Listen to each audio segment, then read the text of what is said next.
Managing employees through organizational change or managing stress of organizational change. Okay, why is work important to us?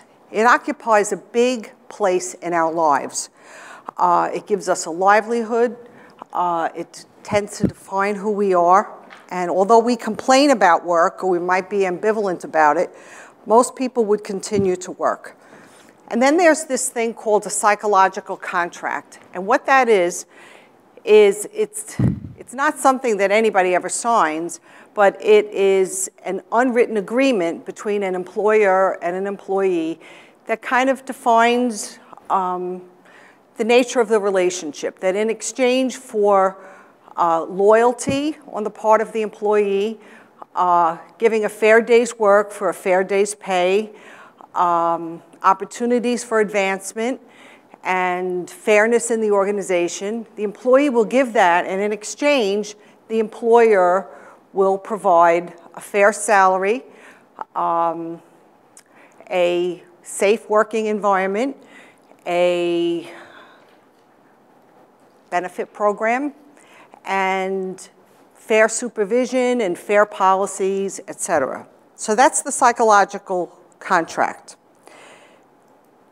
So when you're told that you're doing a good job, it's usually because you've been productive, you've been a high performer, you've been expected to attain certain goals, you're expected to do the job safely, you're expected to communicate well with your manager as well as your coworkers.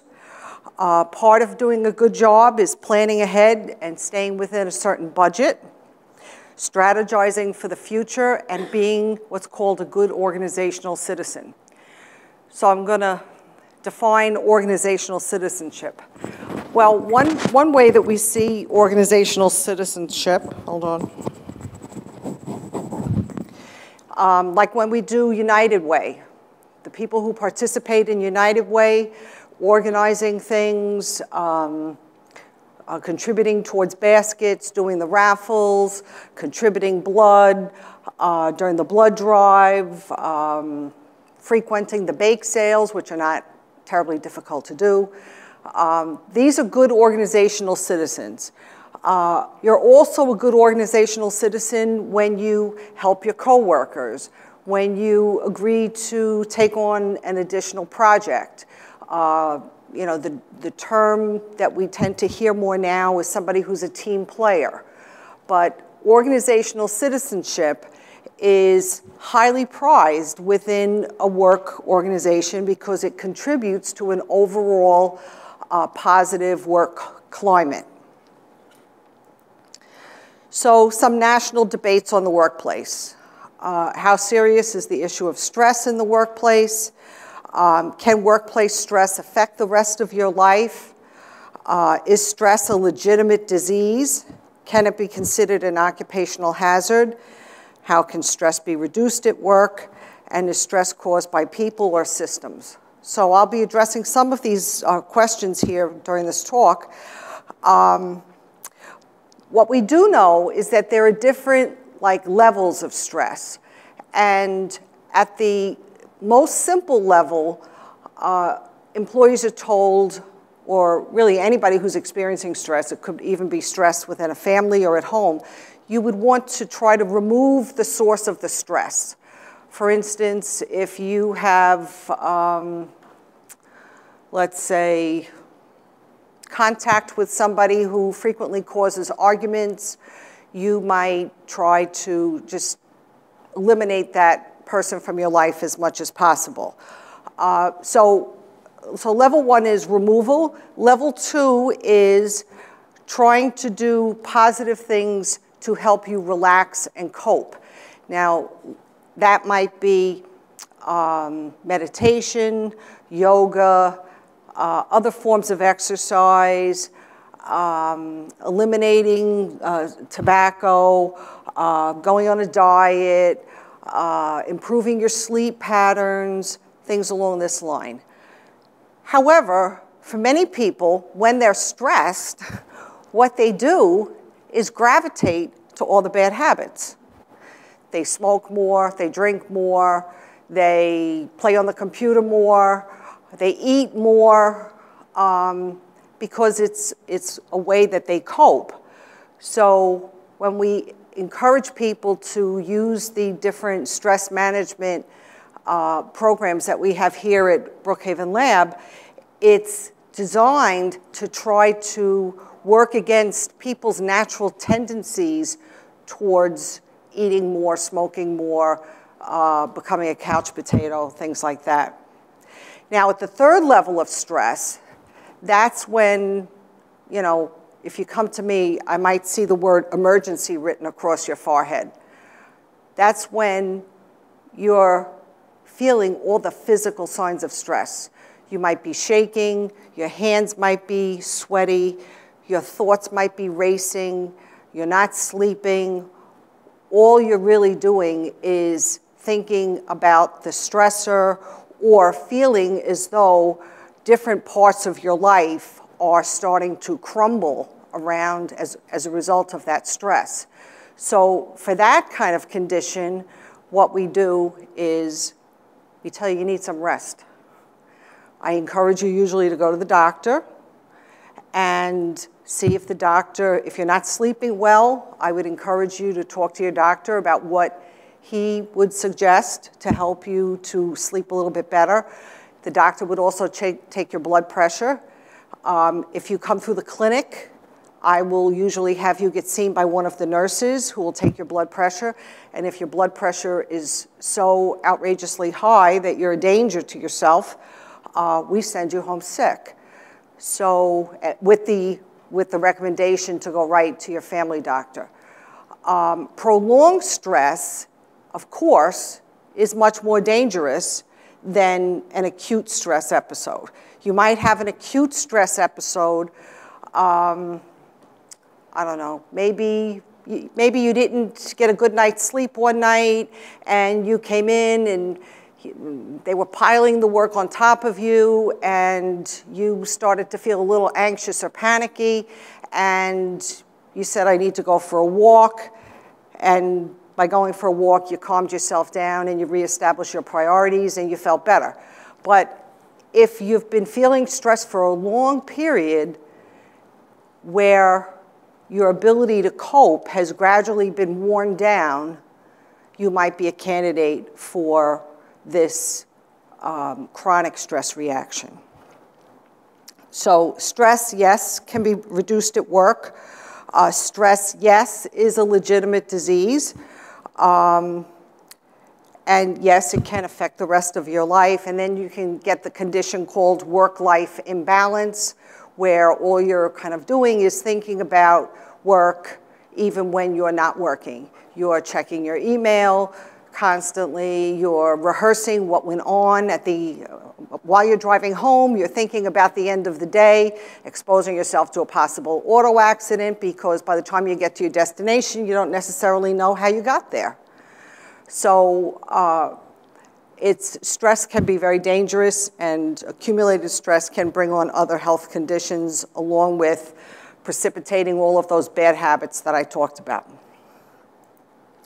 So some changes in the world of work that cause stress, some higher expectations. Now that everything is so technologically oriented, your performance can be monitored electronically.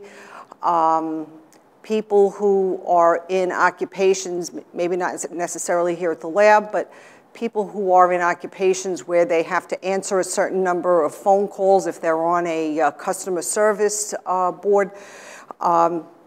You know, the number of calls that they handle and how long it takes for them to respond to calls, that can be electronically monitored. So more work is done in teams. Managing different kinds of employee, when I said diversity, I really meant skill diversity. Some people in your team might be better at some things than others, and sometimes you need to figure out, you know, if I put this person in charge of this job, you know, will they do a better job than this person? So jobs also may not be well defined. Tasks may not be routine, and more workers more applicants to other organizations as well as the lab are expecting these things called family-friendly jobs. What that means is possibly telecommuting, working from home on certain occasions, flex time, which of course we have here at the lab. Other family-friendly benefits might be EAP as well, the summer camp, the daycare center. What are some of the other things we have here? We have such a long list. The camp, daycare, flex time, the gym, the pool. Who has a pool at their job? Tennis courts. We're very, very fortunate here at the lab with what we have. So when there's organizational instability, what you see are the needs to downsize. Sometimes departments merge. They start outsourcing more positions, creating a leaner organization. And what happens is that workers feel more insecure about their jobs, and they might feel less loyal, like, well, I could be disposed of at any time. So this tends to contribute to the stress. That may not necessarily be on the agenda of the organization, but nevertheless, people experience it as job insecurity. So working at the lab, we have the culture of science. This is what fuels the lab. Those of us who are not scientists that support the scientists, we're here to make it a little bit easier to produce science and to create the systems that support the science. So there's multiple pressures. So here we have all the building projects around the blueprint. We have different multiple ethnocultural identifications, different contractors, many different contractors, a ringing phone, different contractors coming into the lab, the pressure and certainly the expectation of working safely, the commitment to our stakeholders, the community in which we are, and our sources of funding. And then last but not least, the pressure of working in, during, around these tremendous organizational changes and building projects.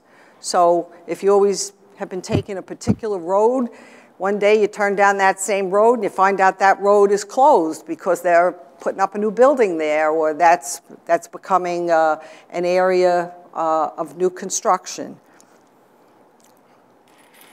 All right, during organizational change, there are certain stages of change. The first one is avoidance. Oh no, we're not going to change. And there's a kind of denial about it. You want to go back to the way that things were. Then the next step is anger, or actually opposing the change. The next step is analyzing or investigating the change, and then finally you get to acceptance. It's very similar to the model of the stages of grief. Many of you have heard of the Elizabeth Kubler-Ross five stages of grief. So all change creates anxiety and looks to find a steady state. So when there's change in an organization, this steady state or homeostasis gets disrupted. So in the homeostasis, we all have a predictable role. But then when change comes in, our roles change and new expectations are thrust upon us. And we kind of don't know, for a while you may not know really what your job is or how you relate to the other people within your particular department or division. And then you have other things that happen, these things called micro-political behaviors. And those are small behaviors that are undetectable. They are, in this process of change, which can take a long time, there are opportunities for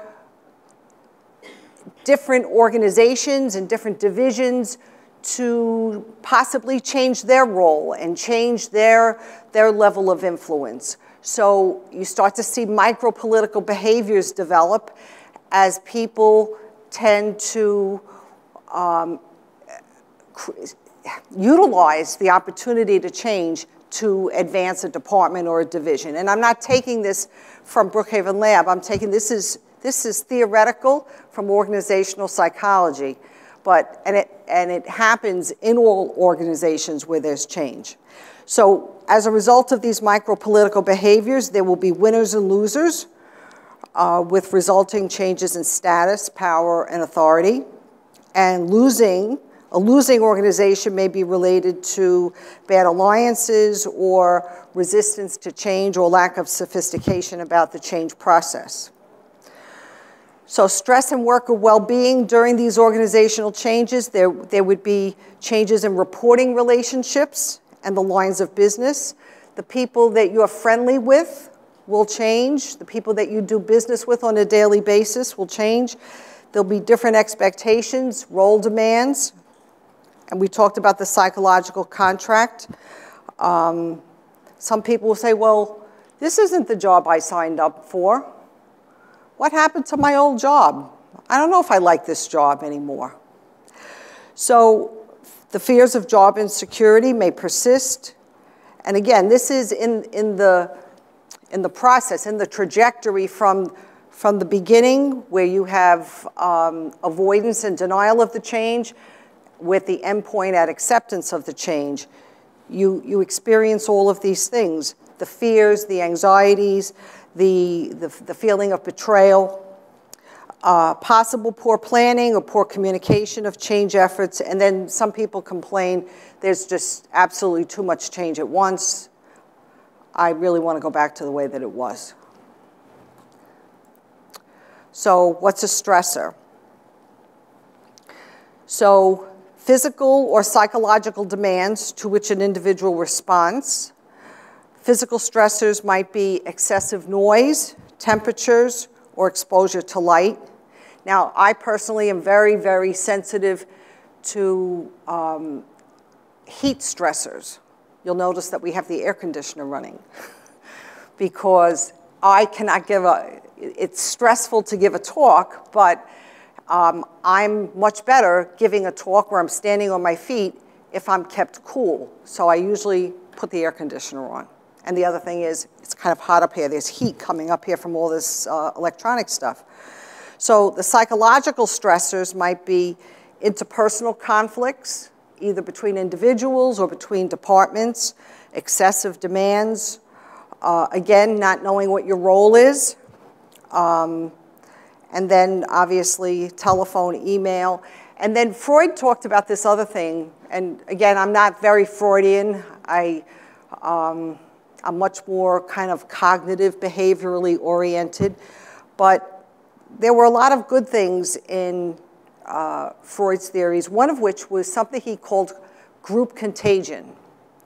And that is the power of the group cannot be underestimated.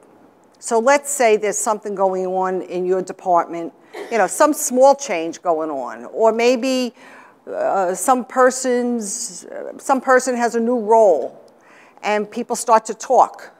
And the more they talk, and the more they hypothesize about what the meaning of the change is, or their fear about whatever that change is, that the sense of anxiety can become contagious across the whole group. So in an organization, if you take that concept and you bring it up to the level of the organization, what you can find is that sometimes during a period of change, you might need to, if you see that you have been adversely affected by gossip or talking too much or things like that, you might need to pull back so that you're not becoming unnecessarily anxious as a result of other people's fears and other people's insecurities that are getting put into the situation. So you have to find a balance within yourself between having the relief of talking to people and being part of your work family versus not getting affected by group behavior. So reactions or responses to these stressors are called strains. So some examples of strains are a sense of being burnt out, a feeling of chronic anxiety, this thing of emotional exhaustion where you feel you just absolutely don't have anything more to give. In my occupation, not necessarily here at the lab, but when I was doing private practice, it's very, very easy to become susceptible to what we call compassion fatigue, which is a form of emotional exhaustion. Because when you are a therapist, you're really dealing with other people's problems. It's not a reciprocal relationship. You're not being, you're really not supposed to be talking about your problems to your patients. That would be considered unprofessional. So because it is a one-way intimacy, and you spend hours and hours alone in your office counseling people, you are a prime candidate for burnout, compassion fatigue, and emotional exhaustion. At the lab, you might become emotionally exhausted from just trying to keep up with all the changes or trying to keep your own emotions in check about your feelings about the changes. That's what we call emotional labor. So the emotional labor of handling change can bring on emotional exhaustion. Another example of strain is high blood pressure.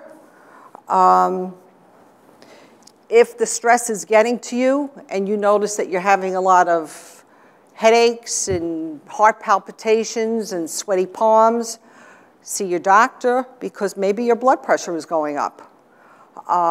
If it happens a lot at work, come to the clinic and have them take your blood pressure. The inability to think and concentrate, where the same thoughts keep going over and over in your head, where you feel that you're out of control and that things just aren't predictable anymore, which may have a hand in creating what I called before the work-family imbalance. I talked about emotional labor.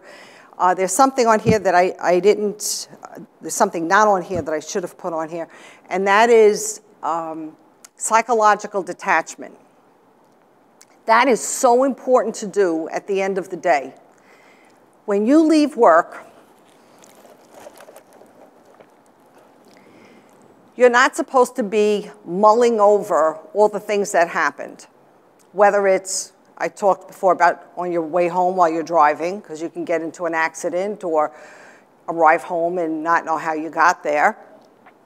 But if you're kind of nursing a grudge or a resentment about something that happened at work, you're not psychologically detached. When you close the door and lock your office door at the end of the day, you're supposed to say, okay, I'm going home now to the people who nurture me and who I nurture. I'm also going home to my pets. I'm going home to my hobbies, my interests, the things I like to do. And I need to shut down. I need to be able to leave the office at the office so that I can enjoy my home life. P.S. If you have a job where you do a lot of mental labor, okay, there are people here that do a lot of physical labor, but a lot of us engage in heavy mental work during the course of the workday. If you have a job that requires heavy mental lifting, when you go home, try to do something physical so that you're balancing out your kind of your yin and your yang, so to speak. You want to be able to feel in balance, and if you're always thinking and studying and analyzing, it's at the expense of something else. So you would want to maybe hit some golf balls, I don't know, take a run, take a walk with your dog, do some gardening, something that is very different from the kind of work that you do during the day. Okay, physiological changes. We talked about sympathetic nervous system produces stress hormones. The stress hormones cause an increase in the heart rate and the cardiac output. Stress also causes the blood vessels to shrink, and together with the above, they cause wear and tear on the heart. Stress also causes insomnia, the inability to sleep well, to fall asleep and stay asleep. Sleep is so important to handling stress. Now, some people say, well, if I do stress management, if I do some kind of stress management program, I'll be able to sleep better. Well, a standard stress management program is all those things that I talked about before. You know, like maybe doing yoga, doing some kind of meditation, or listening to the kind of music that makes you feel relaxed, or sitting in your jacuzzi if you have one. Things that make you feel connected into your center. But what if you're doing all that stuff and you still can't sleep well? Where you go to sleep, but then you wake up a few hours later and your mind is racing. You might need to come in, and here's a plug for my sleep program, you might need to come in and get a sleep screening, because you might have a sleep disorder that is separate from your stress thing that's going on. And you can't solve your stress thing if you're sleeping bad. So I might do my sleep screening and take down some data, give you some interesting articles to read, but then send you to a sleep physician to have your sleep investigated a little bit further. So sleep is so important to managing your stress, but as we get older, our tendency to develop sleep disorders is greater. So stress also compromises the immune system. You get more colds. You know, you're a magnet for every little germ that goes by. And then prolonged stress may need to be treated with the use of medications, such as an anti-anxiety medication or depression, an antidepressant. And the anti-anxiety medications, they might not have to be taken on a regular basis, but you might utilize them under your doctor's supervision, and hopefully you'll also be talking to a therapist. Use them as an emergency, what I call fire extinguisher. Something that, should you start to feel, you know, that surge come through you when you know, your mind starts racing and your heart is pumping and your palms are sweaty, you might be able to control that with medication, but only under your doctor's supervision. So the theories of stress, that there might be a lack of good fit between a person and their job, or the person and their skill level. Everybody has known about what's called type A behavior, somebody who's competitive, perfectionistic. That person might experience stress.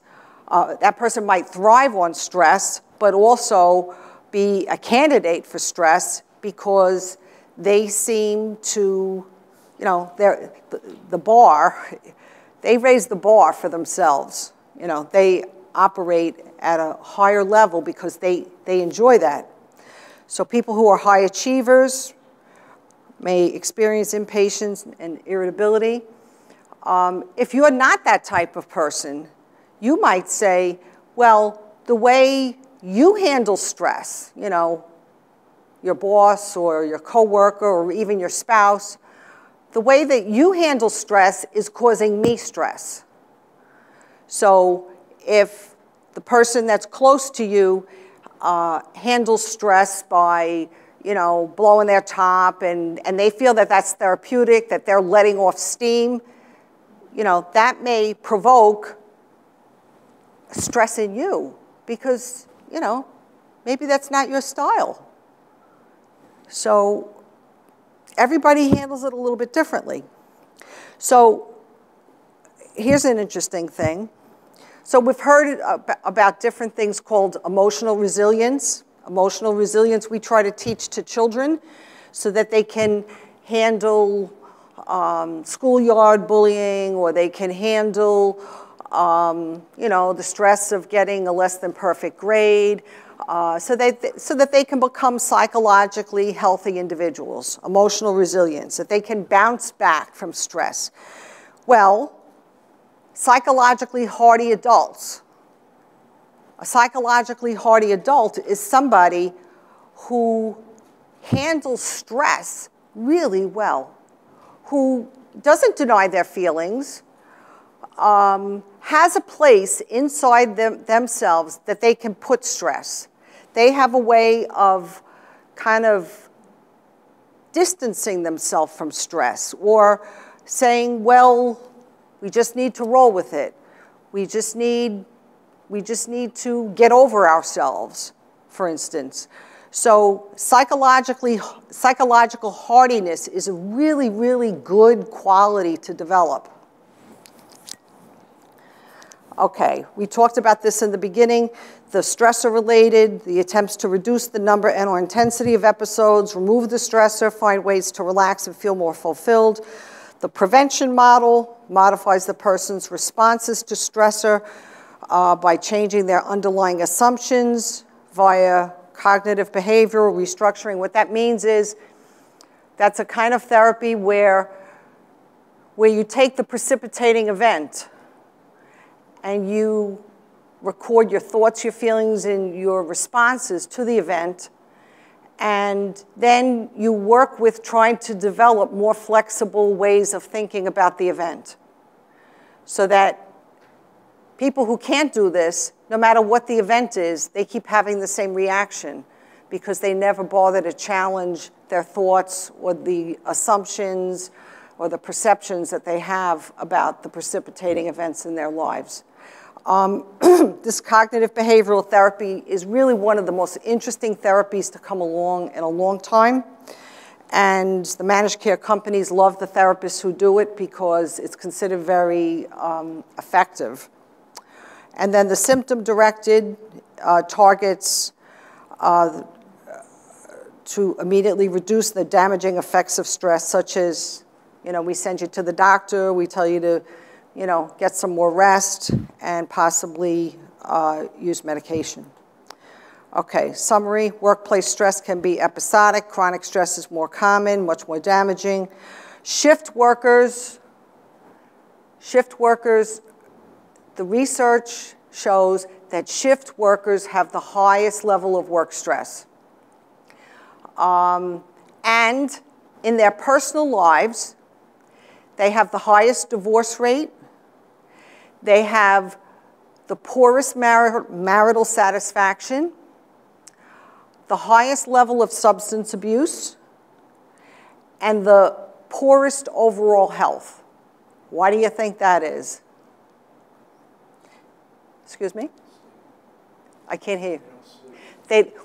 How they sleep, when they come off a shift, they may be working an evening shift or a night shift, but when they come home, they want to still be on, they want to be on their night shift. Maybe they make a little bit more money, or they get more overtime, but during the day, when they should be sleeping, they're out running errands, they're mowing the grass, they're off sync from the rest of the world. And my husband was a shift worker before he retired. He worked for the fire department. From a 24-hour tour, he would be exhausted. There would be different things that maybe I would have liked him to do, and I would have to kind of get online because I knew the first thing he had to do was sleep. Shift workers also have more sleep apnea because a lot of times they self-medicate with alcohol or drugs in order to knock themselves out so they can go to sleep. So shift workers will have many, many more signs of stress in their life. Okay, we're going to skip this one. Organizational noise, the distraction effect, interpersonal conflicts and poor handling of conflicts, changing work tasks. Here's a new vocab word, organizational injustices. The experience of feeling that maybe your coworker is getting, more opportunities for advancement, or, the boss lets him or her get away with certain things that they don't let you do. Accelerated work pace, ambiguous feedback, change fatigue. People saying, okay, I've had enough change, let's stop this. I'm exhausted by all these changes. And then you have like intra-departmental stuff, sarcasm, gossip, backbiting, understaffing, disagreements about procedures. How are we going to get this work done? They changed things. They threw all the cards up in the air, and okay, the cards are all now on the floor. How are we going to get this work done? And different departments or different people may disagree how we're going to get this work done. Organizational cynicism may develop. That's another vocab word. When employees believe that the organization may lack integrity. So here's the stress reduction plan for the distressed organization. Conflict management, skill building, leadership development, training for all in this thing called organizational citizenship behavior, or team building, minimize number of organizational injustices, psychological contract breaches, lawsuits, things like that. When you're hiring people, it's really good to be able to give prospective job applicants an accurate snapshot about what the culture is in the organization.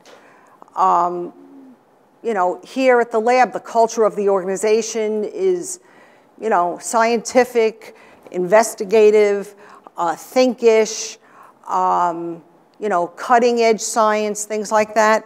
So a lot of people will be drawn to that, but maybe somebody wants something a little bit more of something else. So it's very, very important that when a prospective employee comes to an organization, that they know exactly what the culture is.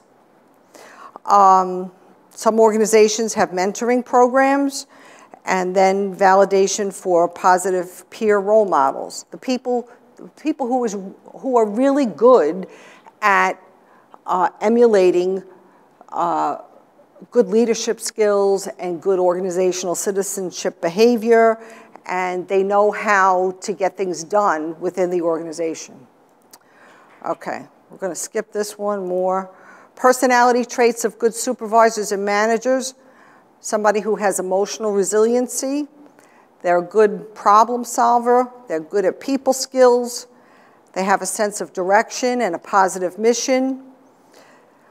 They have the ability to empathize with others as opposed to giving advice.